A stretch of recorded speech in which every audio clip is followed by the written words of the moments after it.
nuestra Biblia, mis queridos hermanos, amada iglesia, en el libro de Santiago. Santiago, capítulo 1. Estamos viendo algunos principios, exhortaciones, advertencias del medio hermano del Señor, aquel que le vio la resurrección y que está declarando en una de las primeras cartas que la iglesia recibió a los creyentes en la dispersión unas verdades que están demostrando, que están recordando verdaderamente la salvación que ellos viven y dicen tener.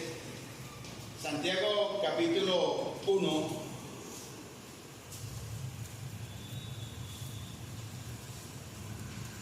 Versículo 12, vamos a comenzar ahí porque hemos hablado del capítulo 1, del 1 al 3, hemos hablado del capítulo 1, desde el versículo 19 en adelante, pero faltaba versículo 12 del libro de Santiago, la carta de Santiago. Dice, bienaventurado el varón. Ya cantamos un bienaventurado aquel cuya transgresión ha sido perdonada, pero aquí dice que bienaventurado el varón que soporta la tentación, porque cuando haya resistido la prueba, recibirá la corona de vida que Dios ha prometido a los que aman. Vamos a arrancar desde el capítulo 1, obviamente recordando, volviendo otra vez algunos pensamientos que el apóstol nos deja en esta hermosa carta. Santiago está enseñándonos y comienza enseñándonos en el capítulo 1, verso 2, hermanos míos, tengan por sumo gozo lo máximo en sus vidas cuando os halléis en diversas pruebas. Y él hace una diferencia, quiere enseñar una diferencia entre la prueba, que este era el verso 2, que debe producir paciencia, y una que va a hablar ahora en el verso 12, que es la tentación. Como una prueba, porque la palabra en el griego admite ambas traducciones, ambos sentidos, pero según el contexto del texto que estamos hablando en Santiago, tiene que ver con la tentación, no con la prueba en realidad que ya habló en el capítulo 1, verso 2. Entonces, Santiago distingue entre la prueba que va a producir paciencia, una paciencia que nos va a hacer, como dice él mismo, tenga la prueba de fe vuestra, sabiendo que la prueba de vuestra fe produce paciencia, mas tenga la paciencia su obra completa, para que seáis perfectos y cabales sin que os falte cosa alguna. Entonces, nuestras vidas, mis amados hermanos, a través de las pruebas van a ser perfeccionadas, mejoradas, maduradas, y eso debe que verse. ¿De qué manera? Pues muestre la paciencia, su obra completa, para que seáis perfectos y cabales sin que os falte cosa alguna. Y hoy vamos a llegar al verso 12, donde Santiago habla de otra clase de prueba llamada la tentación. Pero esta prueba llamada tentación no lleva a la madurez. Si no la sabemos, si no la entendemos, si no la sabemos enfrentar, la tentación no nos va a llevar a la madurez. Dice ahí que nos va a llevar, en el mismo capítulo 1, versículo 12, a la muerte. Capítulo 1, versículo 12, en realidad estamos hablando en el verso 15, porque es en el contexto, desde el verso 12 hasta el verso 17, en el contexto. La escritura siempre se debe leer en su texto primario, en su contexto alrededor, para entender. Entonces, Santiago dice que una viene de Dios, y la otra, hablando de la prueba que produce Dios, viene de Dios, y otra que viene de nuestras pasiones. Por eso dice en Santiago 1, versículo 12, bendito el varón que soporta la tentación. Pero él hace una advertencia, hermanos. Miren lo que dice en el verso 17 y 18. Para aquellos de ustedes, seguramente aquí hay alguno, no lo pongo en duda, que estará acusando al Señor como la fuente de sus tentaciones y sus derrotas, de sus caídas y de sus tropiezos. Pero Santiago nos dice, vea, toda buena dádiva y todo don perfecto desciende de lo alto, desciende del Padre de las luces, en el cual no hay cambio ni sombra de variación, o sea, es inmutable este aspecto de su carácter. En el ejercicio de su voluntad, Él nos hizo nacer por la palabra de verdad, para que fuésemos las primicias de su criatura. Entonces, no podemos pensar, les voy a pedir ese favor, y si alguna vez se ha llegado usted hasta el día de hoy pensándolo, ya no lo haga más, de acusar o señalar al Señor como el causante de sus derrotas cuando usted no ha enfrentado, no ha sabido enfrentar sus tentaciones, no sus pruebas. Y cuando es prueba nos va a llevar a acercarnos al Señor. ¿Dónde se originó la tentación? Ya habíamos visto un texto, obviamente en la Escritura. No comenzó en Génesis, comenzó miles de años, no sabemos en qué momento, en los mismos cielos.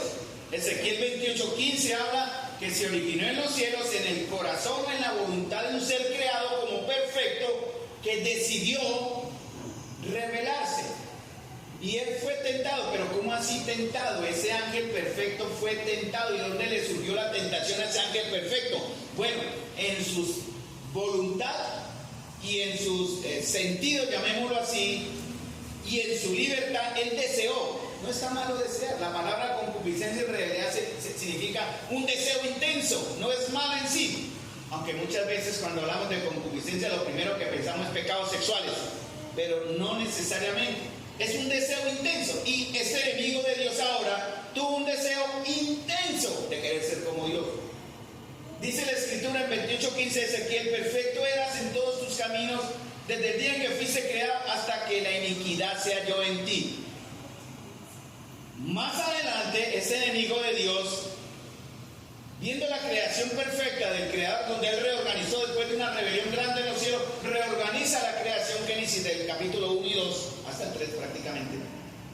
Y él engaña a la más débil, o a la creación más débil, o a la criatura más débil, en ese momento. Satanás tentó engañando a Eva en el huerto del Edén, ¿sí?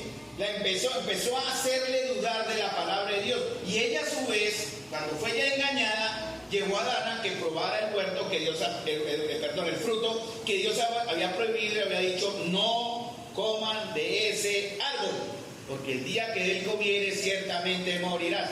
Y como estamos viendo en las comparaciones entre Cristo, el postrer Adán y el primer Adán, este primer Adán permitió que el pecado entrara en el mundo, dice en Romanos capítulo 5, versículo 12. Y toda la humanidad después de Adán y Eva ha sido contaminada por el germen y la bacteria y la enfermedad del pecado. Ambos cayeron en pecado y en desobediencia. Entonces, hermanos, el pecado entró en el mundo por un hombre y eso se ha dado a todo el género humano, porque el ADN nuestro viene de Adán. Sea usted moreno, sea blanco, sea rubio, sea lo que sea en su raza o en su... No, venimos de un gen primario que se creó, que se formó en el huerto de Edén. Entonces, hermanos, todos estamos, escuchen bien, expuestos a la tentación y necesitamos la gracia de Dios para resistirla. Ahora, lo que vamos a ver hoy, si Dios me permite ser claro, y le ruego al Señor, permíteme ser claro, porque esto es de, gran importancia entender de dónde viene la tentación y cómo enfrentarla para madurar, para crecer. ¿Cómo funciona la tentación? ¿Cómo creen ustedes que funciona la tentación? Bueno, el proceso y el cómo funciona la tentación es la misma. ¿Qué pasó? Es el mismo proceso por el cual pasó Eva. Y va a funcionar para nosotros de igual manera. Eso no ha cambiado. La táctica, la estrategia del enemigo va a ser la misma. Le funcionó con Eva, le funcionó con Adán, le funciona con nosotros. Porque él aprovecha. Él tiene en cuenta una serie de factores que le traen un beneficio a él. Vamos a ver cuál. Como dije, cuando dice la palabra en Santiago 1, bienaventurado el varón que soporta la tentación. Porque podemos ser tentados de muchas maneras, ¿no? Y no siempre debemos pensar que se relaciona con la sexualidad.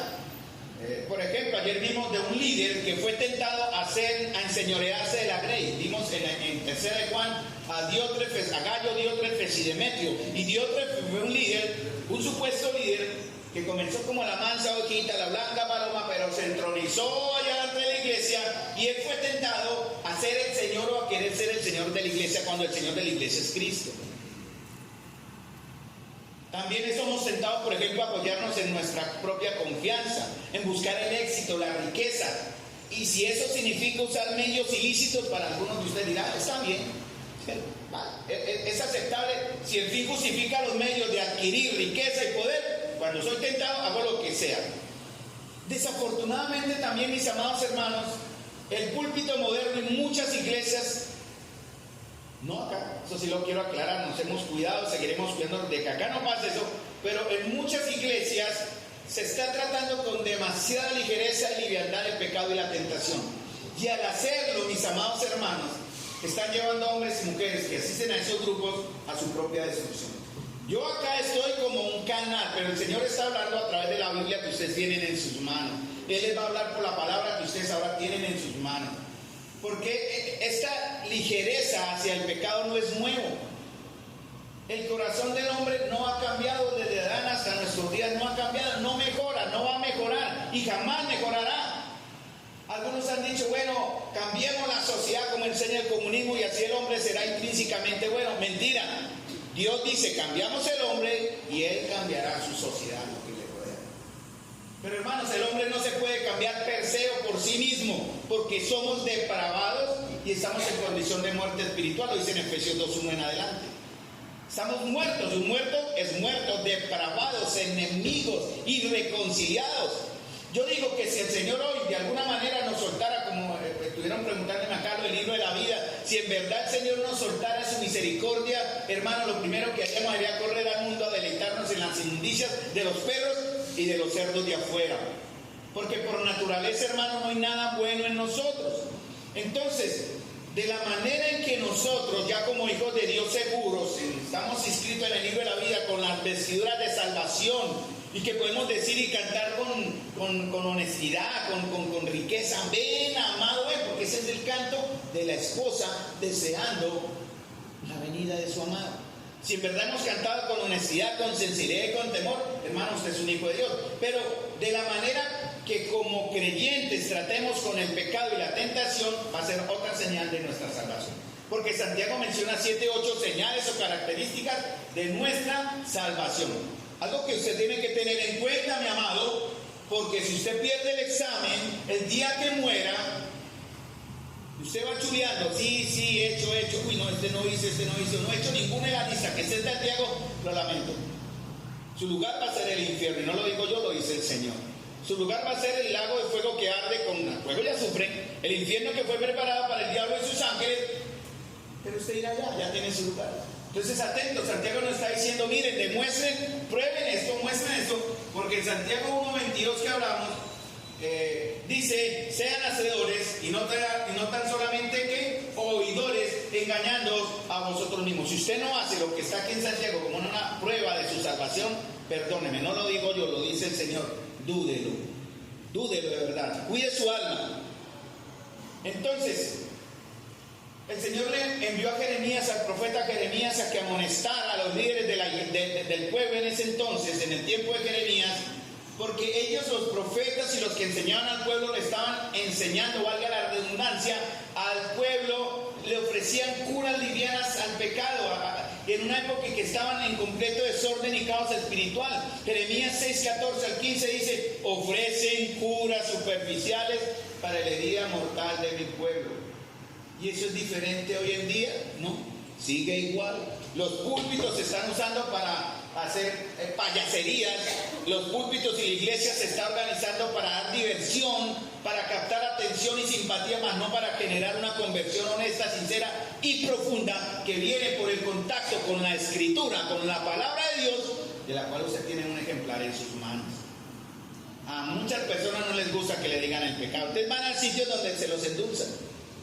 Le dicen lo que usted quiere saber, esté feliz ahí sin saber que no va a haber cambio, por ahí te alabe, alce sus manos, adore, pero cuando usted muera se irá al lugar, al infierno, no hay otro lugar. Lo que más se enoja, hermanos, por lo menos en lo personal a mí me ha enojado, me golpea, sí, ya he pasado esa etapa en verdad. Antes yo era más liviano, gracias mi amado, era muy condescendiente, con el pecado en cierta manera, claro, porque yo no me pisaba la manguera yo mismo, yo estaba haciendo las mismas cosas que estaba juzgando de mis hermanos y el Señor me reprendió. No soy perfecto, nunca lo seré, pero quiero crecer en Cristo y en el temor a Dios como muchos de ustedes. Entonces no quiero ofrecer una cura superficial al problema del pecado que ustedes tienen hoy, basado en Santiago capítulo 1, versículo 12 en adelante. Entonces, el pecado es profundo, es complejo y es indigno. Y lo más que duele es que en los supuestos cristianos es minimizado. En muchos creyentes de iglesia el pecado no se menciona para no ofender. Y es explicado de una manera psicológica, como un síntoma de un trauma no resuelto en el pasado, una sanidad. Yo he escuchado de grupos de iglesia donde se reúnen, tienen cultos de liberación, con todo respeto en ese nombre, y queman sus pecados, ¿sí? Hacen la lista y queman sus pecados o entierran sus pecados en una simbología que la Biblia no enseña y que no significa nada, no va a generar nada. Porque el pecado no se trata de manera psicológica, hermanos. No es un síntoma de un pasado no resuelto. Es una prueba, el pecado es una prueba de mi corrupción moral. De su corrupción tanto moral, espiritual, humana en su totalidad. No es un trauma, no se debe minimizar. Hermanos, no somos víctimas del pecado. Somos personas corrompidas por nuestro propio pecado y el pecado de otros. Esa es la gran verdad que la Escritura enseña. Entonces, Santiago sigue una línea práctica.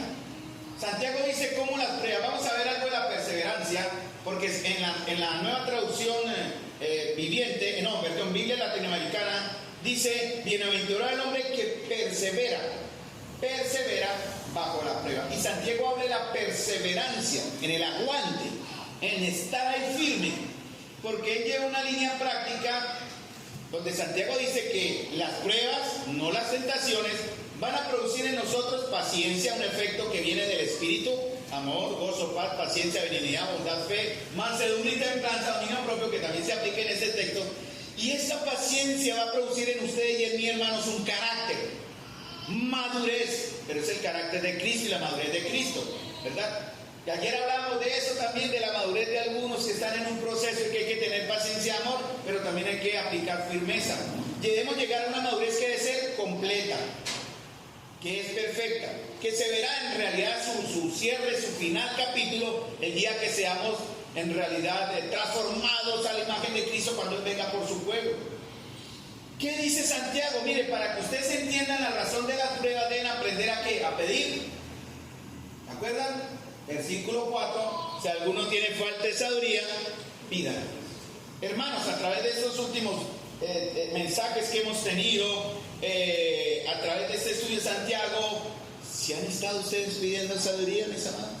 ¿Ha sido su oración pedir sabiduría para que le ayude a entender la prueba que debe soportar en una prueba de situación económica, de salud o personal con alguien? Señor, enséñame cómo debo actuar, qué debo pensar, qué debo decir. Necesitamos, hermanos, esa sabiduría para entender, practicar y afrontar las pruebas, sacando lo mejor de ellas para nuestro crecimiento.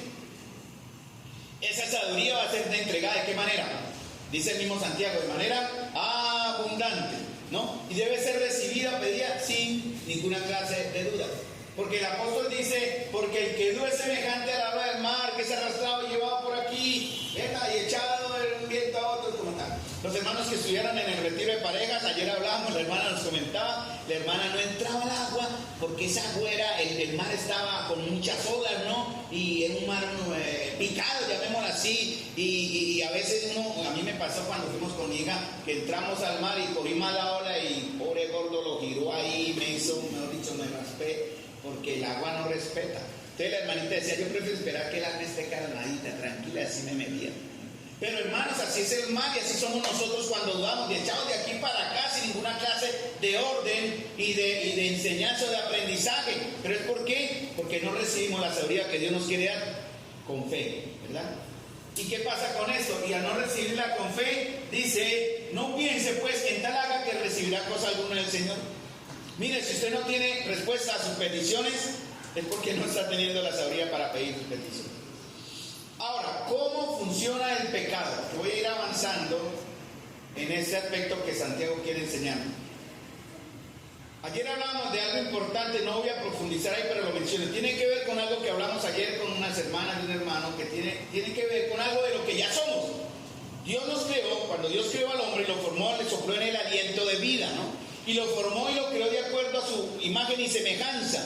Y le dio vida, Dios le dio la vida, ¿no? No se la dio a los árboles, le dio vida, una vida espiritual que le permite al hombre comunicarse con Dios, buscar a Dios, orarle a Dios.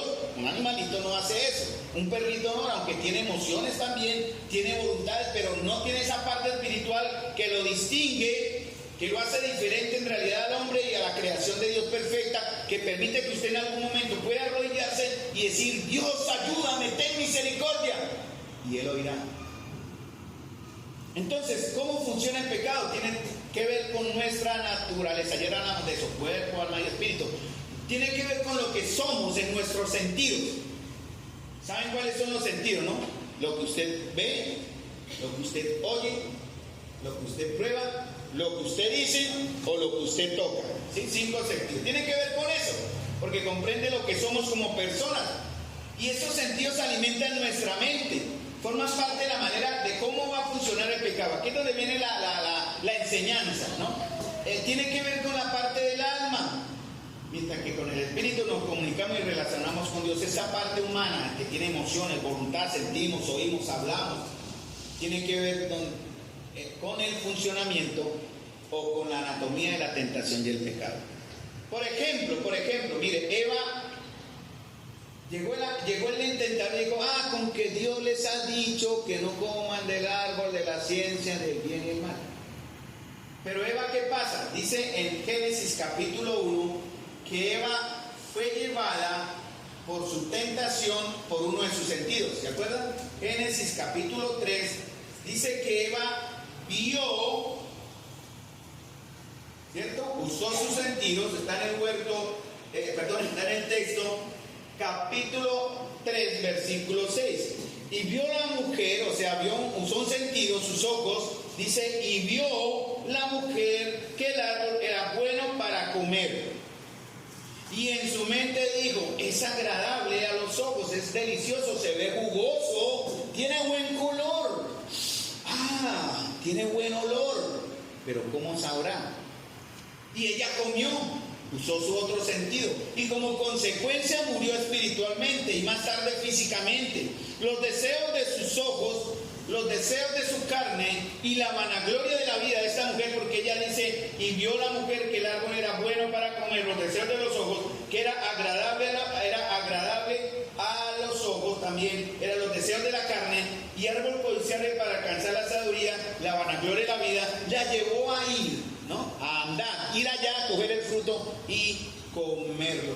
Y esto es parte, hermanos, de cómo funciona, de la explicación de cómo funciona la tentación y como resultado del pecado.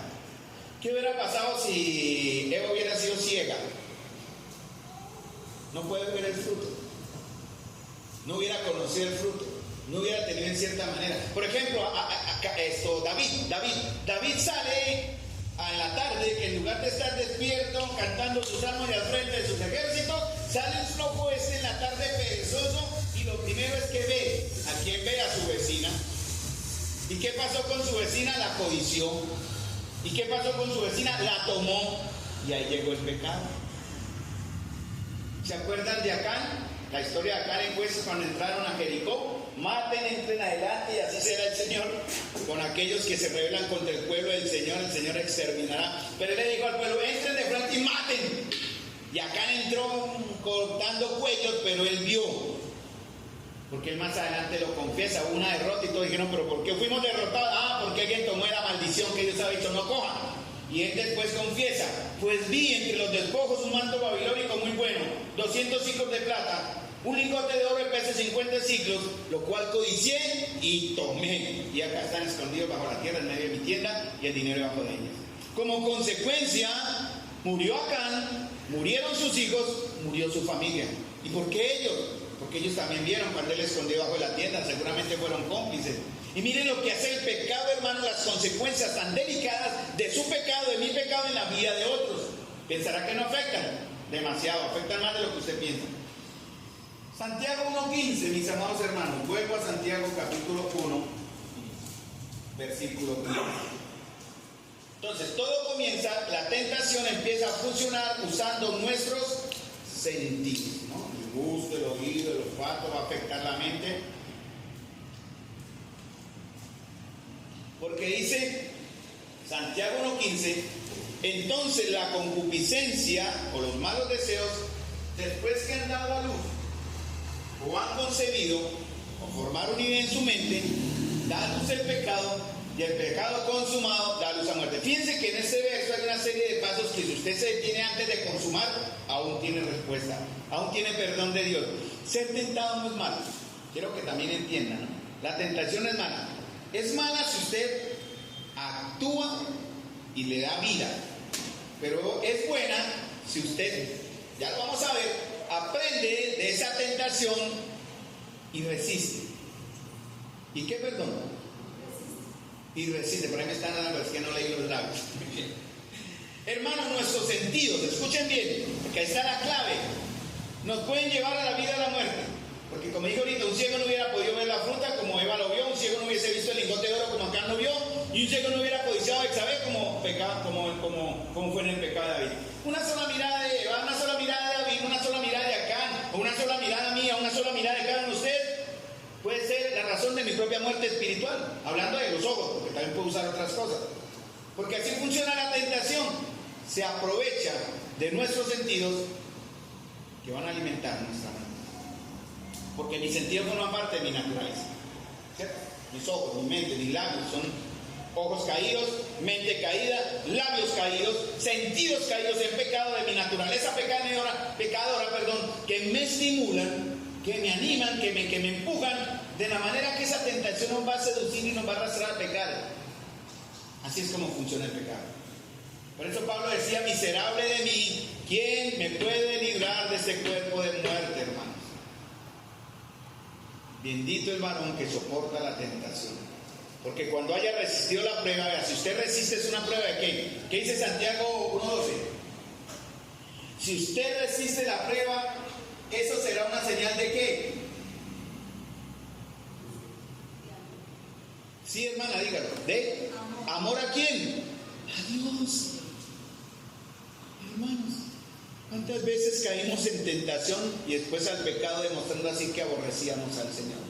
Pero aquí dice, bienaventurado el hombre o la mujer que aguanta, que soporta, que resiste la tentación, porque cuando la haya resistido la prueba, recibirá la corona de vida que Dios ha prometido a los que le aman. Usted no puede estar aquí si no ama a Dios. Y si usted está aquí sin amar a Dios, usted no es de aquí. Gracias por la visita. Espero nos siga acompañando y que su corazón sea transformado para que en verdad llegue a amar a Dios y a obedecer a Dios. No todo el que participe en la carrera cristiana es bienaventurado, es el que persevera. Escuchen, esa es la palabra también, persevera. Porque muchos en la carrera como creyentes cristianos se cansan, o nos cansamos, se abandonan. Otros ni siquiera la empiezan. Yo fui uno que casi ni empiezo. Yo me bauticé 18 años, iglesia, la que queda en la 22, se me fue la que está en la 22 con 105. Se me fue el nombre ahorita de la iglesia, qué pena. Ahí me bauticé a los 18 años. A los 3 meses, hermano, no duré sino 3 meses, yo me aparté del Señor por más de 10 años. Que nadie hizo un seguimiento conmigo, ¿no? Yo simplemente cumplí el ritual, sin entender los alcances de mi decisión al bautizarme. 10 años perdidos de mi vida, hermano, de los cuales lamento y que el Señor por su misericordia. O sea, yo fui uno de los que ni siquiera empecé, pero el que la termina, hermanos, el que permanece, dice, será aprobado y recibirá una recompensa. Una señal de nuestra salvación, vea, de que ustedes en verdad son hijos de Dios, es que perseveran. La perseverancia es una señal de que amamos a Dios. ¿Cómo sabemos que amamos a Dios? Que perseveramos. Lo contrario, es la misma respuesta. El Señor en Juan 14:15 dijo una gran verdad. Si me amáis, guardad mis mandamientos. Esa respuesta solo se la puede dar usted. ¿Ama al Señor? Entonces, si yo fuera, bueno, eso se aplica a mí, pero vamos a poner solo un ejemplo para que entiendan.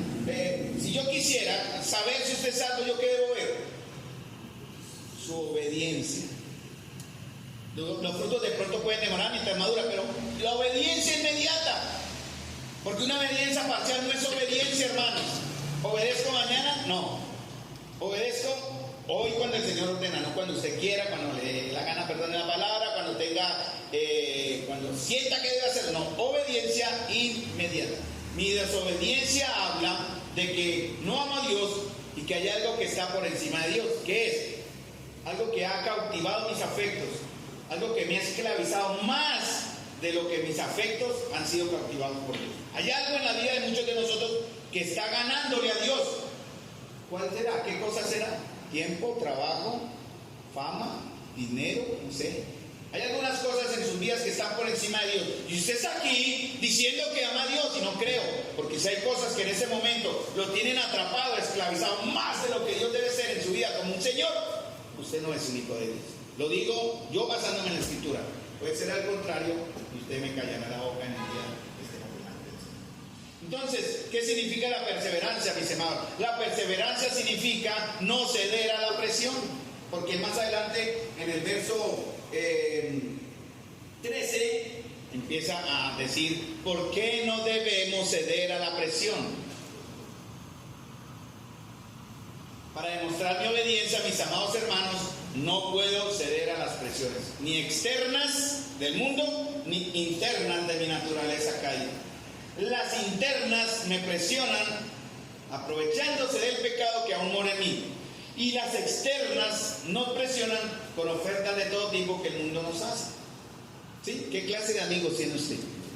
¿Qué buenos amigos tiene usted? O amigas, hermano. Dando el ejemplo de la amistad, ¿no? ¿Son amigos que los llevan a buscar del Señor?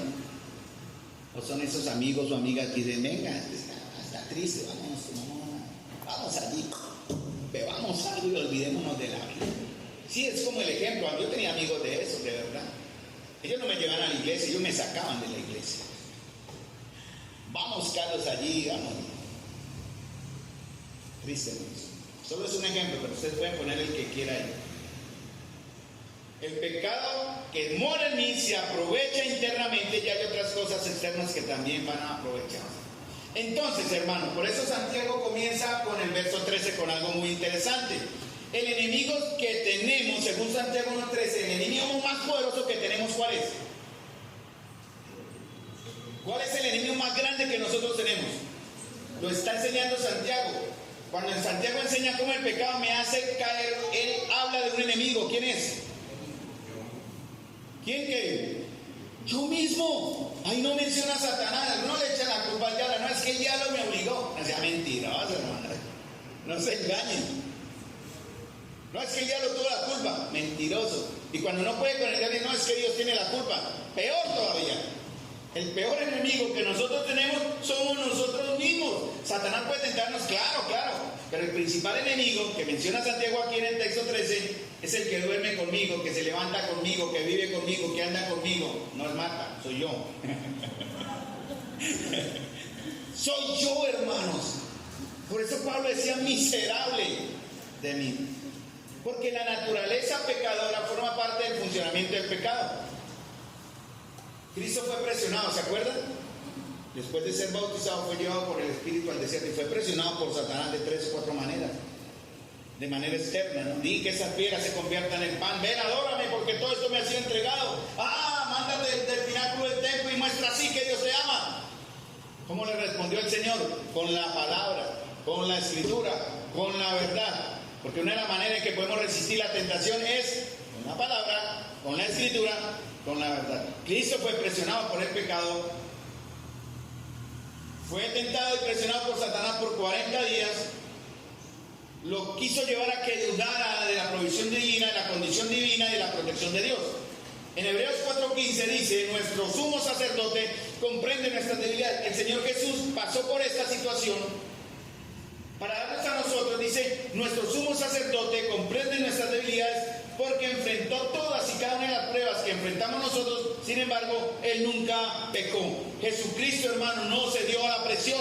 Y si nosotros queremos perseverar, demostrando así que estamos en la posición de Dios, en la posición que Dios nos puso, no debemos ceder a la presión.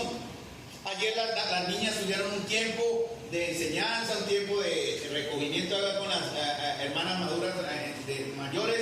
¿Para qué? Para enseñarles a ellas y darles principios de vida para que resistan y no se dejen presionar por las cosas del mundo. Las niñas que están creciendo, que están empezando a ver la vida de una manera diferente, donde sus cuerpos se han cambiado y empiezan a ver niños y a gustarle niños y cosas así. Y una serie de tentaciones, hermanos, que el mundo descaradamente les entrega para atraparlas, robarlas, destruirlas, y no lo podemos permitir. Padres, no pueden permitir que eso suceda con sus hijos, teniendo la responsabilidad de ustedes en la fe, obviamente es la primera, pero también el cuidado que la iglesia quiere ofrecer para que eso no suceda. Hermano, no permitamos que Satanás ponga el pie en la puerta. Eso significa que, es un ejemplo, ¿no? Llega el vendedor, Señor, cómpreme eso. Y usted, no, Señor, gracias, pone el pie, ¿no? En el hueco. Venga, Señor, cómpreme. No, hermano, no permita que el enemigo ponga el pie en la puerta de su corazón. No deje que él meta la tranca ahí. O que la tentación también ponga su pie en su corazón, porque Satanás va a aprovecharse de lo que somos para llevarnos a una tentación, a que genere un pecado, y genere pecado, genere muerte. Hermanos, miren, no debemos perder nuestro propósito, que es asemejarnos a la imagen del Señor. El propósito es ser santos, de guardarnos santos, porque las emociones comienzan y controlan nuestras mentes, su mente y las mías. Entonces, si cedemos terreno a la tentación y nuestra mente es capturada, todo va a comenzar aquí, ya voy para allá, nuestra caída no tiene freno. Caemos porque caemos. ¿Cuándo es tiempo de tratar con la tentación entonces? Cuando empecemos a sentir atracción.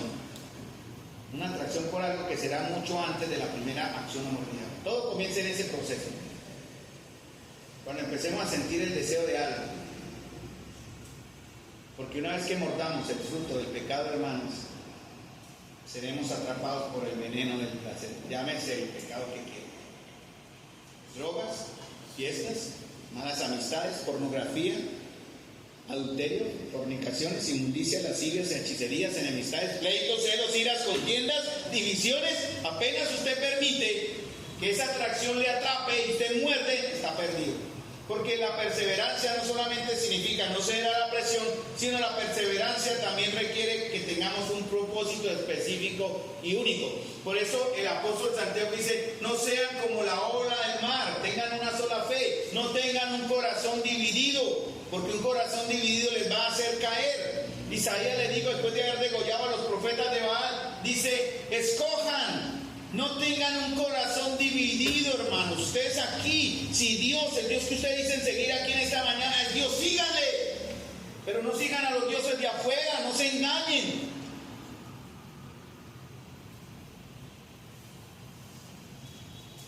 Debo tener mi mente enfocada en qué, hermanos. ¿Qué es nuestra vida comparada con la eternidad? Muchos queremos vivir la vida loca, en verdad. Muchos queremos disfrutar lo que nunca vivimos, de pronto en nuestra juventud, ¿no? Como algunos ignorantemente se alejaron al pecado diciendo, es que quiero vivir y disfrutar lo que no tuve por estar metido en la iglesia. Y se engañaron y se mataron ellos mismos. Roguemos por ellos, hermanos. Roguemos por ellos, aún hay esperanza. Vimos ayer en 1 Juan capítulo 5 también ese aspecto. Si alguno viene a tu hermano en un pecado que no sea muerte, ore por él. Entonces, hermanos, dice 2 Timoteo 1:19, Él nos ha salvado y nos ha llamado con un llamamiento santo. ¿Por qué están ustedes aquí? ¿Para llenar una iglesia? Igual seremos iglesia con 2 o con 3. No necesitamos 100, 200 o miles. Usted está aquí para conocer del Señor y para aprender a obedecer al Señor y para conocer al Señor en su verdad y recibir el perdón de Él por medio de Jesucristo y adquirir así una nueva relación con Él. Entonces, hermanos, un punto que vimos, la perseverancia, como vimos en la nueva traducción viviente, bienaventurado el hombre que persevera bajo la prueba. Entonces, la perseverancia significa no ceder a la presión. Segundo, significa tener un propósito específico. Estamos acá para conocer del Señor, porque nuestra vida, hermanos, comparada con la eternidad no es nada. Tenemos muchas cosas gloriosas que nos esperan cuando estemos en el cielo. Y también tercer punto, si quiero mantenerme y perseverar, debo cuidar mi mente. Por eso Pablo decía en Romanos 12:1, por tanto, hermanos, les ruego por la misericordia de Dios. Y recuerden quién está hablando acá, hermanos. ¿Quién habla en Romanos 12:1-2? ¿Quién habla en Romanos 12:1-2?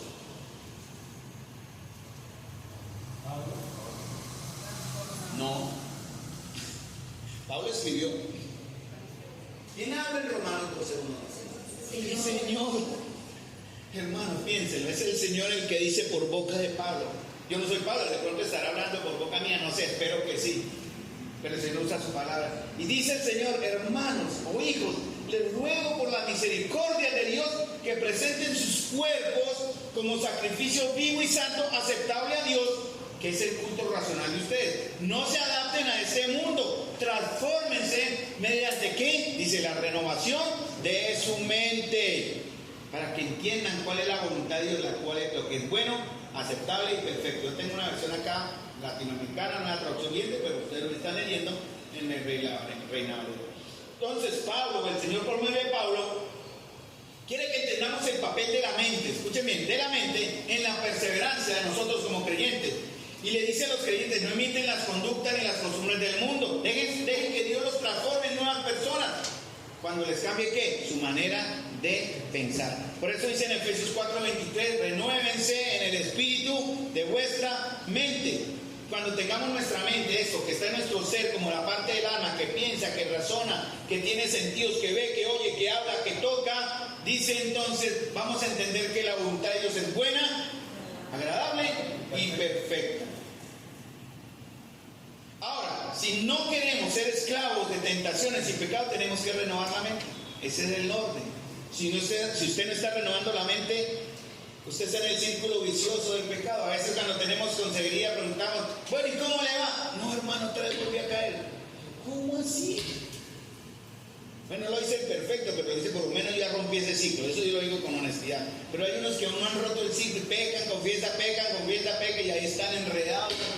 ¿Por qué? Porque no han renovado su mente.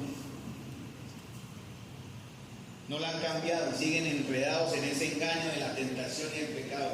Porque hermanos, cuando los deseos carnales llegan, voy a tratar de reemplazarlos con la verdad de Dios. Ahí es donde está. Cuando nosotros tenemos consejería, le decimos a algunos, bueno, no os ha sobrevenido, 1 Corintios 10:3, algunos lo saben, no os ha sobrevenido ninguna tentación o prueba que no sea humana, pero fiel es Dios que no nos dejará ser tentados más allá de lo que poder resistir, sino que dará juntamente con la tentación que salida. Cuando usted esté siendo tentado, ¿qué tiene que hacer? Busque la salida, porque Dios se la va a dar. Y le decimos a algunos, ore, ponga música cristiana, o dale el volumen, no pasa nada, cante, no abra las puertas, no esté solo, llámeme. A mí me han llamado a horas de la noche, hermano Carlos, estoy en el, venga, oremos, hablemos, distraigámonos. Gracias por los que han llamado, espero que hayamos hecho el trabajo. Pero el Señor le dará la salida, pero hay que empezar a cambiar la mente usted mismo ahí, porque no siempre va a tener compañía, no siempre va a tener música, haga ejercicio, no siempre va a poder hacer ejercicio y sudar y no caer en tentaciones, porque todo está el problema en su propia mente. Tenemos que aprender a llevar nuestra mente, nuestros pensamientos, que dice en 1 Corintios también 10, cautivos a la obediencia de Cristo. Por eso tengo que conocer la palabra, hermanos, para que la palabra me hable a mí mismo. Ese es el alter ego. Yo tengo otro Carlos en mí, se llama mí mismo. Y ese mí mismo, digo, Carlos, no cometa. Entonces, mí mismo le dice a Carlos que está en tentación y necesito la palabra. Cítese la palabra. Tiene que conocerla, pero tiene que estar en su mente, obviamente, ¿no? Porque al hablarse a sí mismo, la verdad de Dios saca lo que la tentación quiere o que está metida en su propia mente. Hay un poder que nos esclaviza, un poder que está dentro de nosotros. Se llama naturaleza. Aún está luchando. ¿Se han visto las imágenes? Yo he visto videos de algunos animales, no la cola. Vi el otro día una serpiente, no sé qué animal era, así la serpiente de larga, le cortaron la cabeza. Y le mocharon la cabeza y el cuerpo duró un tiempo haciendo así. Así es nuestra naturaleza. Cristo le cortó la cabeza en la cruz, pero ella todavía tiene sus reacciones y todavía nos están llevando a pecar de una manera miserable. Por eso debemos cuidar nuestra mente, porque en nuestra mente está el centro de la operación de nuestra vida. Controla nuestras decisiones, emociones, literalmente controla también mis acciones. Entonces, ¿cómo logra Satanás ganar? Si atrapa la mente. Por eso a veces no hay que pelicularlo. Ayer hablamos también de eso, ¿no? Ojo con deducir cosas que no tienen un fundamento, porque su mente se empelicula. Y usted se arma la película, ¿no? Mi hijo me critica mucho y yo, tenga cuidado, que no, papá, usted se forma. No, hijo, pero algún día está, tenga cuidado. No, si usted se forma una película, pues sí, también soy viejo y yo me empeliculo.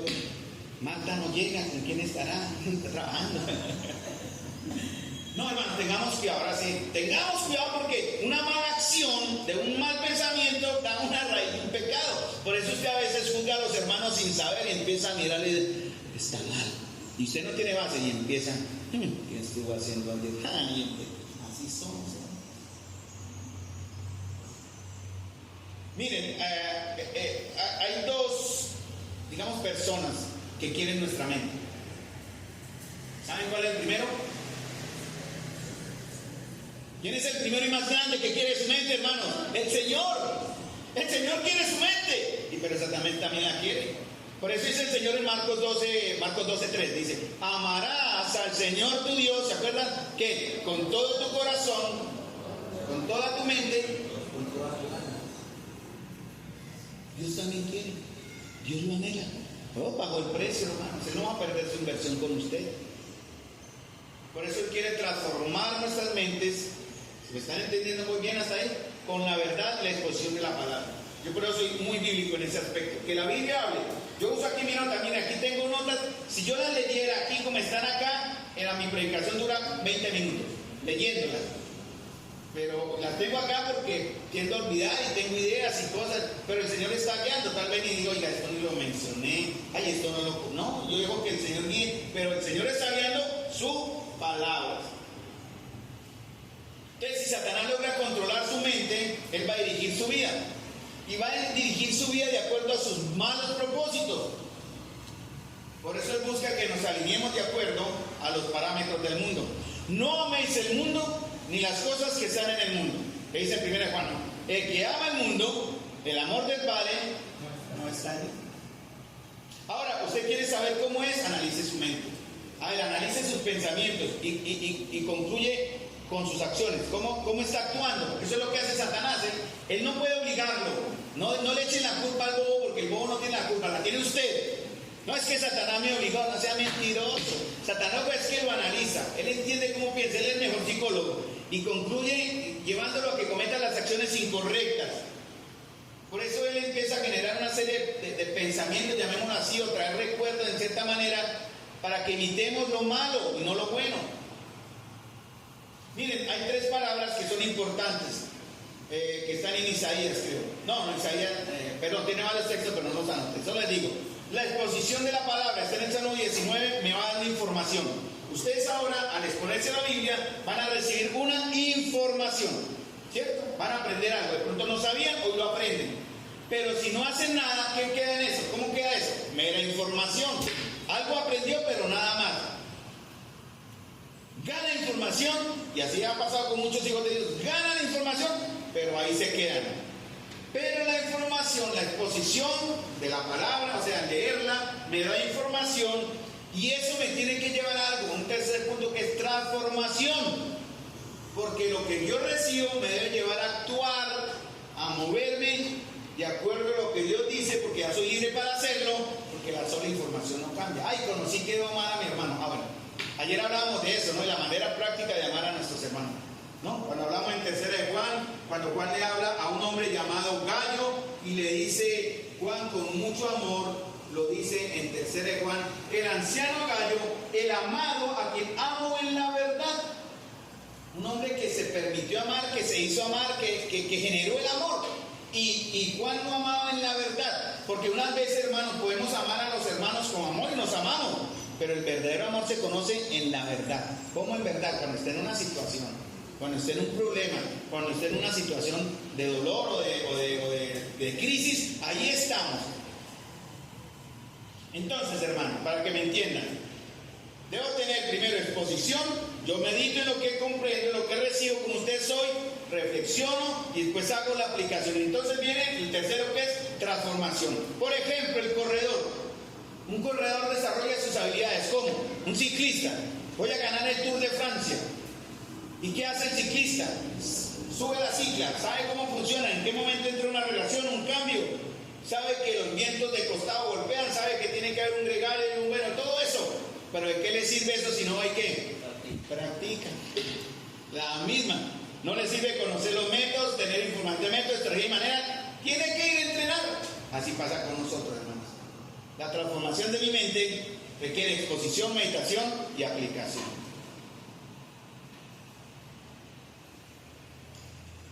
Ahora, sabiendo esto, Santiago va al capítulo 1, versículo 13.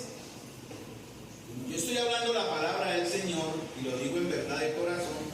Ya no me vuelvo a preocupar por el tiempo. Igual digo, Señor, el que quiera ser expuesto a tu palabra bien, y el que no, pues puede irse, no pasa nada. y no juzgaremos eso. Pero Santiago dice, bueno, de pronto alguno va a ser tentado a pararse ahí. Santiago dice, ojo con esto, miren, cuando alguno es tentado, no diga que es tentado de parte de Dios, porque Dios no puede ser tentado por el mal, ni él tienta a nadie, sino que cada uno es tentado cuando ¿qué? Del deseo de mi hermano, no, del deseo de la iglesia, menos de su propio deseo, dice, es atraído y seducido. Ahora, hermanos, nosotros somos expertos en un término psicológico que se llama proyección. No sé si ustedes lo habrán oído algunos, la proyección en la psicología. La proyección en la psicología es, ¿en qué consiste la proyección? Atribúyele a los demás las características negativas de lo que le provocan ansiedad. Eso es lo que hace el psicólogo, proyéctelo. En realidad lo que dice, échele la culpa al otro. En pocas palabras. Cuando usted va al psicólogo, él va a aplicar la proyección. En ese aspecto es, a ver, ¿de qué manera él logra que usted culpe a otros o ve en otros características negativas que le van a provocar o que le van a provocar angustia, pero que usted no quiere reconocer como razón suya? Así vamos a proteger nuestro ego de sentimientos desagradables, de culpa, de vergüenza. Pero ¿qué pasa? Va a impedir el crecimiento, va a impedir la resolución del conflicto. Culpar a los demás va a generar ganancias aparentes porque yo descanso, ¿verdad? Va a evitar de pronto un castigo, va a mantener el autoconcepto, va a dejar de descargar ira, pero también tiene graves consecuencias en sus relaciones. Hermanos, aún en las cosas de la moral, en el tema de la moral, que no tiene nada que ver con otros temas, uno dice, no es mi culpa, alguien lo puso ahí. Por ejemplo, una vez entré, esa es mi historia, entré en mi casa, en mi baño, vivíamos en una zona humilde y el lavamanos estaba colgadito ahí, en un baño humilde. Y yo entré al baño, mi esposa ríe porque sabe cómo pasó. Y yo entré al baño, hermano, les juro, yo no toqué ese baño, yo no toqué el lavamanos. Yo no lo toqué, hermano. Yo entré y se cayó solo. Cuando fue, yo no sé en qué momento, ¡tacas de pan! No, eso, yo solo salí y dice, ahora dicen que fui yo. Pero ¿quién más era, hermano? ¿Quién más pudo ser? Porque dije, lo toqué, lo tumbé, pero si no hubiera estado ahí, yo no lo tumbo. Eso fue la conclusión. Y eso tiene que ver con lo mucho que hacemos. ¿Qué hizo Adán cuando el Señor le dijo, con qué hizo? ¿Qué dijo lo primero Adán? No, y Adán fue peor. Culpó a Dios y culpó a la mujer. La mujer que usted me dio, yo no tuve la culpa, fue ella y fue usted. Ay, Eva, ¿y usted por qué pecó? No, fue la serpiente. Ay, perdón, fue la serpiente, porque por naturaleza queremos culpar a otros hermanos. Por eso dice, cuando alguno es tentado, no diga que es tentado de parte de Dios, porque ¿saben qué es lo que pasa, hermanos? Eso tiene que ver con mi conciencia. Si yo logro evitar que mi conciencia me acuse, voy a evitar que me afecte el pecado. Por eso, Adán y Eva, ¿cómo supieron que habían pecado? ¿Cuál fue la primera reacción? Vergüenza. ¿Qué más? La segunda, temor. Tercera, escóndase. Ahora, ¿cómo sabe usted que? Ahora, si usted está teniendo esas tres cosas, vergüenza, temor, y en realidad se está escondiendo, va bien. Pero si no la tiene y usted está pecando, usted tiene su conciencia endurecida. ¿Sí me entienden el ejemplo? Solo mírese. A ver, ¿cuál fue el último pecado que hizo? No lo comente. Pero piense si tuvo vergüenza. Si no tuvo vergüenza, está en graves problemas. Piense si tuvo temor. Si no tuvo temor, está en graves problemas. Piense que al menos se escondió, pero muchos están acá con el pecado que cometieron hace unas pocas horas atrás. Yo era uno de esos. Y lo digo con pena, pero ilustrativamente, hermano. Yo era de los que llegaba al culto de la iglesia, habiendo pecado el sábado anterior. Y estuvo misericordia. Por eso un principio espiritual sobre el engaño, la proyección o autoexoneración es que siempre antes de llegar a mi culpa yo culpo, hay dos culpables, de cierta manera, otros o el Señor. Eso es natural, hermano, no se sientan mal también por eso, porque eso viene de nosotros, pero hay que enfrentarlo. Porque ¿cómo es posible, hermanos, que seamos tan necios para pensar o atrevernos siquiera a dudar o insinuar que Dios, que es tan santo, cuyos ojos son limpios y aborrece el pecado, puede siquiera ser el origen de una mala acción o palabra o acción pecaminosa? Pero hay algunos que lo creen. Algunos ignorantes y necios dicen, para excusar eso, repiten como loros una verdad que no está en la Biblia. Dios aborrece el pecado, pero ama el pecador. ¿Sí lo han escuchado esa frase? Eso es una mentira. Si me dicen el texto en qué versículo, me dicen qué versión de la iglesia, porque en la Biblia no está. Pero algunos se escuchan, ay no, Dios me ama a mí, pero odia mi pecado. Hermanos, si eso fuera así, ¿por qué al infierno van los pecadores y no al pecado? Pero Dios es tan santo, hermanos, tan puro y tan perfecto, hermano. ¿Cómo podemos pensar siquiera, hermano, que es el origen de nuestras malas acciones? Dios es juez justo, dice la Escritura en el Salmo 7:11, y Dios está airado contra el impío todos los días. Primer principio espiritual. Segundo principio espiritual es que Dios santo puede probarnos que Dios es santo, es justo, pero no tentarnos. Eso es una gran diferencia. La diferencia es que la intención de la prueba es fortalecer nuestra fe y nuestra relación con Dios. Esa es la meta. Y está relacionada, escuchen bien, con entender el carácter de Dios, que debemos conocer nosotros. 1 Pedro 1:7 dice que es necesario que nuestra fe sea aprobada porque es mucho más preciosa que el oro. Yo estoy aprendiendo a superar las pruebas que Dios me da pensando en el carácter de Dios. Lo que estoy recibiendo no puedo pensar que Dios es injusto, que Dios no es soberano, que Dios no supo. Eso es dudar del carácter de Dios. La fe es preciosa y sí o sí debe ser probada, hermano. La intención de la tentación es diferente, es debilitar nuestra fe y nuestra relación con Dios. La tentación está relacionada con mi naturaleza pecadora. Por eso Efesios 5:15 dice, miren pues con diligencia cómo andéis, no como necios, sino como sabios. Porque lo contrario de sabios, ¿cuál es? Ya lo dijo Santiago, lo dijo Efesios ahí. ¿Qué es? Necios. En la Biblia habla de tres clases de creyentes, de cierta manera, porque aplicamos para nosotros. Los necios, los insensatos o los simples. Entonces, en la iglesia hay cuatro clases de personas: sabios, necios, insensatos y simples. ¿Cuántos de aquí son sabios? Alcen su mano, no lo hagan. ¿Cuántos de aquí son necios? Menos alcen la mano. Insensatos, simples.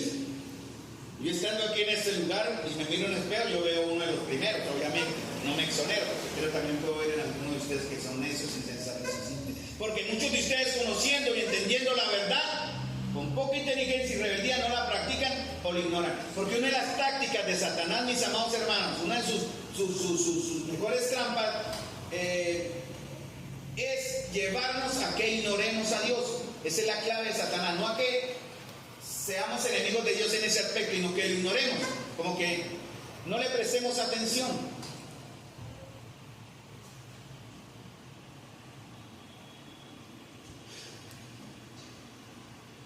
Miren, el enemigo va a aprovechar una serie de situaciones o necesidades y nos va a presentar una serie de opciones también, y si las analizamos bien, si analizamos las opciones que el enemigo ofrece, siempre nos van a alejar de Dios, siempre. Entonces, cuando usted vea que una solución a algo, por ejemplo, estoy sin trabajo, se me viene a la mente, estoy sin trabajo. No, como dicen algunos, no, es que el hombre roba porque tiene necesidades, ¿sí me entienden? No, yo robé porque tenía necesidades. Es la mentira. Usted puede tener un trabajo, le falta dinero, te robemos y hagamos algo, ¿no? Sí, hagamos algo ilícito. Nos falta salud, como pasó con un rey que buscó primero a los médicos antes que Dios, fue castigado. Primero el Señor siempre, hermano. La prueba primera la trae Dios, la tentación secundaria la trae Satanás. Jamás dudemos del carácter de Dios, hermano. Dios es soberano, Él controla el bien y la intención también permite el mal. Por ejemplo, en la crucifixión, Dios no puso el mal en los sacerdotes. El Señor no puso la idea en Judas de traicionarlo, o en los judíos para que lo rechazaran, o en Pilato para lavarse la mano. Dice en Hechos 2:23 que el Señor fue entregado por el determinado consejo y anticipado conocimiento de Dios, al cual ellos prendieron y mataron por manos de inicuos, crucificándole. En ningún momento el Señor insinuó ni empujó a estos hombres, ni lo empujará a usted, ni le insinuará a usted que peque. Ellos simples y nosotros simplemente pecaremos y Dios nos dejará, porque serán nuestras decisiones. Sin embargo, Dios usó la muerte de Cristo para glorificar su nombre. Dios está tan en contra del pecado que Santiago le dice a los hermanos allá y a nosotros, para que jamás dudemos del carácter de Dios, dice en Santiago 1:16-18. Amados, no erréis, toda buena dádiva y todo don perfecto desciende de lo alto del Padre de las luces. No piensen que eso que viene en usted, que está sintiendo ese deseo, viene de Dios, viene de su propia pasión. ¿Cómo puede pensar que Dios te va a tentar y ser el autor del mal cuando fue Dios quien por medio de su palabra nos hizo nacer de nuevo? No se le ocurra pensar, hermano, por favor, que el Señor es el autor del pecado. Santiago 1.14 dice, 1.14.15 de la clave, cada uno. No, hermano, es que el grupo me llevó a pecar. No, la palabra de Dios dice, huye de las pasiones juveniles, pero no, es que estaba con mis amigos, ellos me llevaron a pecar. No sea mentiroso. Cada uno es tentado, dice Santiago 1.15, cuando es llevado y seducido por su propia pasión. Después, cuando la pasión ha concebido, da luz el pecado, y cuando el pecado es consumado, engendra muerte. El pecado funciona así, hermanos, escuchen. Viene la tentación, primero, ser tentado no es malo, ¿no? Después él se aprovecha de nuestros propios deseos, y esos deseos, es eso que yo quiero, me seducen y me arrastran. Y de esos deseos, que son mis deseos, nacen actos pecaminosos. Y el pecado, cuando se le deja crecer, da luz a la muerte.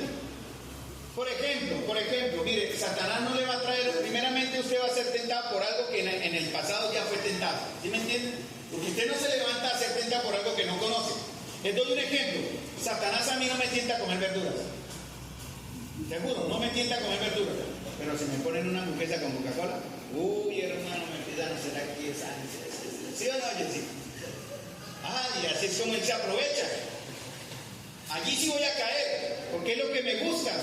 Aunque sepa que fue el colesterol de mi padre, esté todo su mismo, pero es mi deseo, ya lo había probado, entonces nace esa concupiscencia, ¿no? Ya la estoy oliendo, hermano, mire. Una hamburguesa con Coca-Cola de 3 pisos, como que me regaló Kevin y me conté en 5 se los serví. Hermanos, pero Satanás conoce, él sabe lo que a usted le gusta y le va a llevar entonces a que usted en sus deseos previos, y Santiago nos hace responsable de esos deseos previos, porque esos deseos ya están en mí. Dice de mi propio deseo o concupiscencia. Santiago lo explica con claridad, hermanos, ténganme paciencia. Mire, paso 1, la tentación llega y captura nuestra mente y deseos. Paso 2, la mente es capturada y comienza a barajar posibilidades. Bueno, ¿cómo me como la hamburguesa? ¿Dónde voy? Que la gorda no se cuenta porque ella me controla. Deben escondido, ¿no? ¿Qué posibilidades hay de cómo hacer las cosas? En todo pecado, usted es con un pecado más o menos bueno, imaginen un pecado aborrecible, pero es el mismo paso, llega, captura su mente y usted empieza a barajar posibilidades de cómo me meto, cómo entro a la pornografía, cómo voy a ver a las niñas en el bar, cómo me veo el tajo de cerveza y todo eso, porque hay cosas que no se pueden hacer abiertamente, entonces tiene que buscar la manera de hacerlos escondiditos. Porque el pan comido en los cultos, dice la palabra, es sabroso. Y usted piensa pensar, entonces paso 3, la imaginación que ya está rodando acá, dispara más fácilmente mis deseos, por lo prohibido.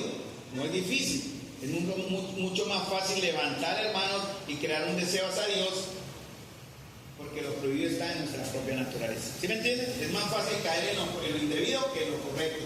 Porque por naturaleza tenemos esa tendencia. Paso 4, los deseos disparados. Ya ese deseo ya me ruge aquí, ya tengo hambre, quiero mi hamburguesa. Desbocados ya no son racionales, sino emocionales. ¿Sí? Y como son emocionales van a invadir mi conciencia. Claro, no coma tanto que se va a enfermar. Se le va a disparar el colesterol. Pero como estoy manejado ya por mi emoción y mi deseo aquí, entonces mi conciencia es anulada. Ay, sí, yo no lo quiero ir. ¿Sí? Estoy listo ya a mover mi voluntad. ¿Y qué hago, hermano? Ya cuando todo eso se da, hoy me la compro. ¿Cierto? Y ya llego muchado a la casa con dolor de cabeza. Paso 6, ya hablando del pecado, pero esto fue con un buen ejemplo sano más o menos. Paso 6, tomo a Dios, lo quito mis pensamientos, lo pongo a un lado. No lo estoy aborreciendo, ¿entiendan? No lo estoy rechazando, simplemente lo ignoro, porque el Señor va a usar mi conciencia. C.S. Lewis dice en un libro llamado Cartas del Diablo a su sobrino, dice, abro comillas, somos sentados a pecar, el enemigo no nos llena con deseos de juzgar a Dios, sino de ignorar a Dios. El enemigo siempre está empeñado en hacer en que nos ocupemos del futuro, de la política, de los principios morales, de las virtudes humanas y de la justicia. Cuando hablamos de eso nos apartamos de él y con frecuencia caemos en su trampa. Entonces entiendan, Satanás no nos lleva a odiar a Dios, sino a ignorar a Dios. ¿Cómo está Dios en sus pensamientos? Si está en sus pensamientos, él va a ser una barrera. Y mi voluntad va a estar lista para ir en su dirección. O sea, estoy yo acá. Aquí está mi voluntad, parte de mi naturaleza. Aquí está lo que yo deseo. y aquí está Dios. ¿A dónde creen que me voy a ir? En mi vieja naturaleza, sin control, sin palabra, a lo que deseo, ¿cierto? A lo que me va a causar problemas. Se lo dice un hombre que vio en pornografía un tiempo. Yo buscaba las maneras, porque es lo que me gusta. Estos ejemplos los digo con vergüenza, pero es para que vean que nadie es el que está acá exento a ser imperfecto. Y yo ignoraba a Dios. ¿Sí me entienden el ejemplo, hermano? Ignoraba a Dios. Hermano, John Owen, un teólogo, decía, abro comillas, tú tienes que matar el pecado te mata a ti. Esa es la ley. Es una guerra, hermanos. También decía, el pecado es como un carbón pequeño encendido que está en nuestra casa y que si nosotros no tenemos cuidado, ¿qué pasa con ese carboncito allá abandonado allá? Incendia la casa. Entonces nuestras pasiones nos llevan a cometer actos pecaminosos. Está en mí, está en ustedes, está en Pablo, está en todo el mundo. Por eso Santiago decía, de esos deseos nacen actos pecaminosos. O sea, escuchen, desear no está mal, ¿no? No sé, es que por desear ya pequé, no. Pecado está si usted va y lo hace, ¿cierto? Pero de esos deseos, si usted no los controla por la palabra, van a llegar acciones pecaminosas. Y cuando usted las hace, queda luz. ¿Cuál es el resultado? Muerte. Un principio espiritual también es que mi mente y capacidad de pensar forman parte de la anatomía de este pecado. O sea, es natural. Primero tenemos una pasión que ya reside en nosotros. Entra por mis sentidos. Por lo que veo, por lo que oigo, por lo que uso, por lo que toco. Por lo que huelo, por lo que saboreo. La tentación viene a mi mente y traigo a mi mente lo que he visto, tocado, oído, saboreado u olido. Eso a mí me sucede, por ejemplo, en mi trabajo. Tengo que estar muy pendiente de mi mente, porque en mi trabajo hay muchas tentaciones. Por ejemplo, en el caso mío hay muchas tentaciones. Y Dios sabe cuánto tengo que cuidar mi mente. Cuando Jonathan también debe saber, cuando se suben las niñas bonitas, ¿cierto? Cuando se suben cosas así, ustedes me entienden el ejemplo. Tengo que cuidar mi mente. Mi esposa una vez me decía, pero ¿cómo? Y le decía, gorda, pero yo como ando, no puedo ponerme el tapabocas acá, no puedo. Pero yo ya en eso estoy controlado. Gloria a Dios, lo digo con todo respeto y lo digo con temor, porque el que está firme piense que no. El que piense está firme, mire que no caiga. Pero tenemos que manejar esos problemas. En mi trabajo pasa. Debo cuidar mucho mi mente, porque mis sentidos cumplen un papel importante, hermanos, ya que solo puedo traer a mi mente o recordar sin haber visto las cosas, porque ya en el pasado lo he cometido. Escuchen, Satanás aprovecha eso. Cosas que yo ya hice en el pasado. Por eso el que ha pecado en alguna situación siempre tendrá esa tendencia a pecar. Siempre esa estará ligado todavía, créanme. Hay una inclinación. Yo tengo ese problema y lo digo porque yo tengo que guardarme. Aquellos que tienen problemas con el robo, ¿qué tienen que hacer? Están redimidos, han cambiado, pero siempre van a tener esa inclinación al robo. El que fue adúltero, hermanos, el que le faltó a su esposa acostándose con otra mujer, o usted, mujer, se acostó con otro hombre, va a haber esa inclinación, hay que tener cuidado. Por eso, afuérense al Señor. El que vivió en pornografía, como en mi caso algunos, tenemos esa inclinación, hay que cuidarnos, hermanos, cuidar nuestra mente, que nos puede llevar a algo viví. No, usted puede estar en el computador ahí cuando ¡pum! Sale la imagen, es fácil cliquear, ¿no? Clic, ¡pum! ¿Sí me entienden el ejemplo? Hermanos, cuidado. Varones y mujeres, cuidado. Porque debemos cuidar nuestra mente. ¿Qué es la tentación? La Real Academia de la Lengua dice que es el estímulo que induce a hacer algo. Por eso la tentación en griego se traduce como también prueba. Si la intención de la tentación es hacernos caer, o sea, si lo que estamos sintiendo, la intención es llevarnos a caer, es tentación. Pero si lo que estamos pensando, la intención es fortalecer nuestra fe, eso es una prueba. En el ejemplo que lleva las verduras y las hamburguesas, diría lo mismo. 1 Corintios 6:12 dice, todo me es lícito, pero no todo conviene. Todas las cosas me son lícitas, pero no me dejaré dominar por ninguna. Porque lo que me tienta a mí depende de los deseos de mi corazón. Me ponen hamburguesa o verdura. Hamburguesa. El deseo de mi corazón. Pero un ejemplo delicado son los pecados, por ejemplo, que ya mencioné, el tema sexual, o el chisme, la mentira, la falta de perdón, trastornar la fe. ¿Saben una cosa, hermano? Miren, regálenme minutos, porque en verdad falta lo principal, digamos, que es la conclusión. Es, ¿cómo sé que estoy creciendo en la fe? Como usted esté reaccionando a la tentación. Previamente, no después. Ay, estoy mal en la fe porque caí. Ay, Señor, me arrepiento. Sí, el que peca y reza el pan. Por eso muchos están en ese círculo vicioso. Y no dejan de pecar, confiesan, sí, el Señor los perdona, pero no hay cambio. Ahora, ¿cómo aprovecho la tentación para fortalecer mi fe? Por eso Pablo decía, examínense, sean justos, miren su fe. Usted está jugando con su alma. Yo daré cuentas a Dios por la mía. Cuando yo muera me presentaré delante de Dios. Pero si yo hago mal el examen y con trampa, cuando usted muera no va a estar donde Dios estaba, están en el infierno. Es que, ay Señor, deme otra oportunidad, Señor. Está establecido para los hombres que mueran una sola vez y después de esto el juicio.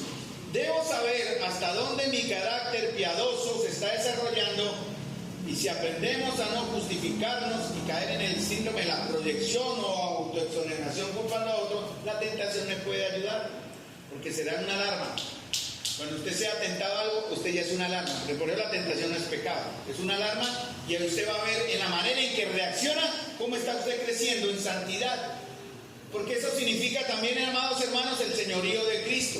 Si usted tiene un señorío parcial o incompleto, hay un problema. Parcial o incompleto es un problema, tiene que ser total. Puedo usar la tentación para crecer, porque me hace examinar. Como dije anteriormente, la tentación ocurre en un área que ya en el pasado la he experimentado. Jamás seremos tentados de lo que no conocemos. Jamás seremos tentados donde antes no conocíamos la tentación. Por eso en algunos temas, como dije en 1 Corintios, a los que aconsejamos decimos: aprenda, tenga las puertas abiertas, suya, llame a alguien, llame, marque, moremos, cantemos, haga ejercicio, sube, péguese un baño. Pero haga algo, porque el Señor le está dando a usted la salida para que pueda resistir. Siempre va a ser una salida. Ahora, digamos que usted ya aprendió, ya tiene la tentación, usted ya aprendió cómo evitarlas.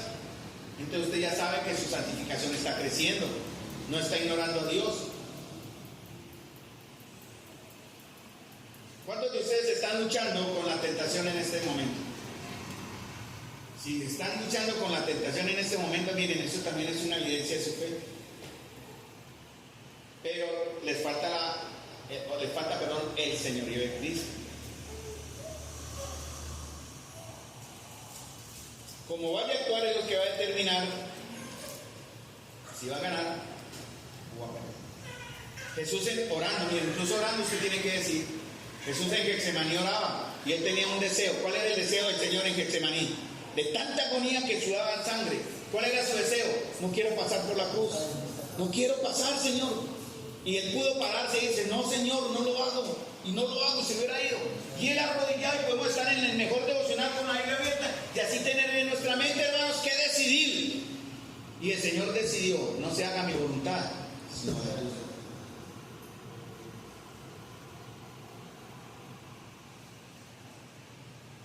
Siempre el enemigo atrae las cosas que me interesan. Siempre me va a llevar a buscar suplir mis necesidades, aunque sean legítimas, de la manera incorrecta. Por eso el Señor hace una advertencia, terminando. El Señor hace una advertencia, Mateo 26:41. Porque saben una cosa, la tentación nos golpea cuando usted está dormido. Más descuidado está. Eso no es que le advierto: oye, aquí vengo. No. Usted está descuidado, pácate. Cuando estemos desprevenidos, cuando no estemos alerta, va a llegar en cualquier momento. Sobre todo cuando usted está cansado. Por eso a veces hemos visto, cuando usted está en un gran tiempo de bendición, siempre vendrá un tiempo de prueba. Le digo a los que estuvieron en campamento, recibieron unos 4 días de gran bendición, prepárense para la prueba, se lo digo. Porque es una norma, es como una constancia.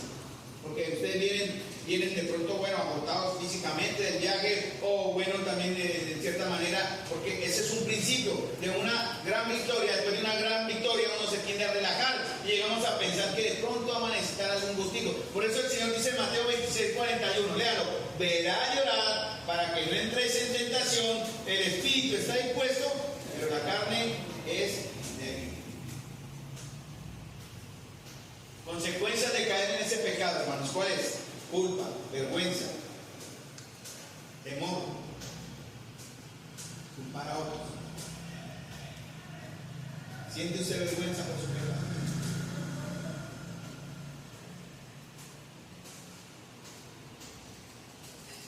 Eva cayó porque se dejó llevar por su deseo, el deseo de sus ojos, el deseo de su carne y la de la vida. La tentación le ofreció un placer, pero ¿saben qué es lo que hace la tentación, mis amados?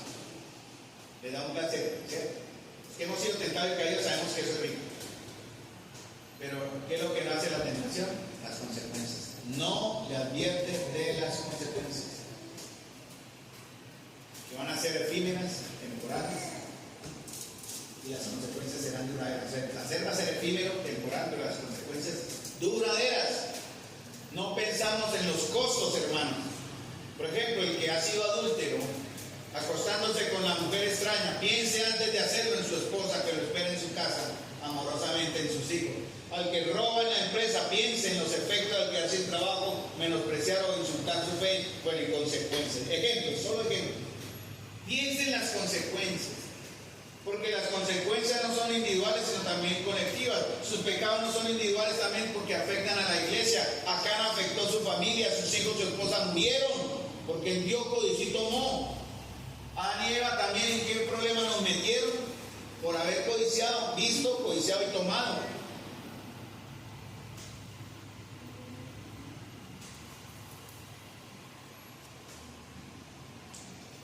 Mis amados hermanos, ¿cuál es la enseñanza de todo esto? Si usted ve la tentación, es una advertencia, y la manera en cómo esté reaccionando es una prueba de su fe y de su madurez. Por eso hay que pedirle al Señor ayuda.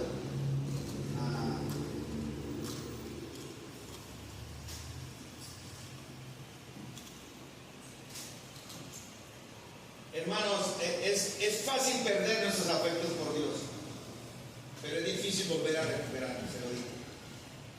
Porque usted ya está enquistado en un pecado y ese pecado endurece. Es fácil perder sus afectos por Dios. Lo ignora, peca, actúa, tiene su gusto y después ¿qué? Pero para volver a recuperar sus caminos es muy difícil hacerlo nacer de nuevo, se lo advierto. Por eso el Señor, Salmo 51:12, David decía: vuélveme el gozo de tu salvación y espíritu noble me sustente. Cada uno de nosotros ha sido tentado, ha tropezado, ha aprendido, o hemos aprendido, hemos reflexionado, y con eso tenemos que poder enseñar a otros. Y eso también Dios lo permite para humillarnos, mejorarnos y santificarnos. Yo por eso hablo y lo digo, mire hermano, no me malinterpreten, lo digo con el deseo siempre de poner un ejemplo con temor. No me enorgullece mencionarlo, pero también les demuestro que soy más débil que lo que son ustedes y más dado a caer que lo que son muchos de ustedes. Pero pongo el ejemplo en mi vida personal porque lo he vivido, hermanos. Pero también he vivido la restauración del Señor porque hay esperanza. Yo, Carlos, lo digo testimonialmente. Y por eso yo puedo decirles, hay esperanza para ustedes si toman estas palabras que acabamos de hablar con reverencia y respeto. Por eso David decía: entonces enseñaré, después de pecar, cuando el Señor le restauró, bienaventurado aquel, que ese salmo lo cantó él después de haber sido perdonado. Y que él dice después: enseñaré a los transgresores tus caminos y los pecadores se convertirán. Padre celestial, Señor de gloria, gracias te doy, amado, por la oportunidad, la bendición, Señor, el privilegio de poder compartir